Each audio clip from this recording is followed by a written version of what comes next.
Michael Kovrig called his detention in China a most painful experience. The former Canadian diplomat speaking to media, including CTV News, for the first time since his release from captivity exactly 3 years ago. On that day in 2021, he was reunited with his partner who was with him when he was snatched and taken away. Fantastic. Back home in Canada, and I'm immensely grateful for everybody who works so hard to bring both of us. Kovrig, along with Canadian Michael Kovrig, were taken into custody in December 2018, accused of spying. Their detention alleged to be political retaliation for Canada's arrest of Chinese telecom Huawei executive Meng Wanzhou. The two, Michael, spent more than 1,000 days in captivity. CTV's Omar Sachedina sat down with Michael Kovrig. And Omar, tell us what he shared with you during today's lengthy interview. Sandy, Michael Kovrig's painful ordeal lasted 1,019 days. That's how long he was detained in a Chinese prison. And today he talked about that ordeal and specifically about the day he was arrested back in December 2018. The one recurring dream I have sometimes is that I've somehow been let out on a day pass of some kind.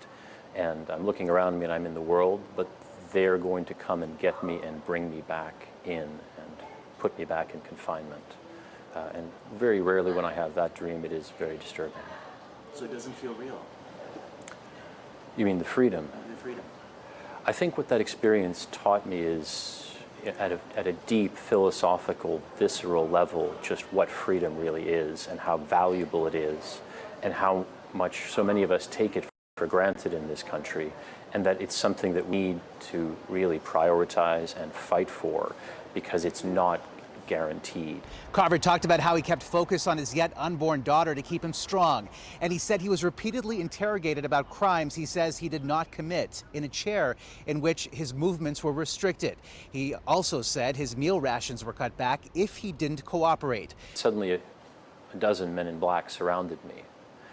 Held out, one of them, a female officer, held out what I guess later was a warrant of some kind in Chinese, and they grabbed me and in front of my pregnant girlfriend, dragged me into a black SUV, stuffed me into the back seat, put a set of handcuffs on me, blindfolded me, and drove off into the night. And you can imagine what that was like for her. Right? She doesn't know if she's, it's an abrupt shock while she's pregnant, and she doesn't know if she's going to see me ever again. Kovrig describes the experience as living on the edge of existence because he didn't know what would happen next. And he says it's a powerful lesson because, in his words, it shows that China has, quote, taken off the panda mask and has revealed the dragon underneath. Sandy? All right, Omar, thank you. And you can watch more of Omar's interview with Michael Kovrig tonight on CTV National News at 11 p.m.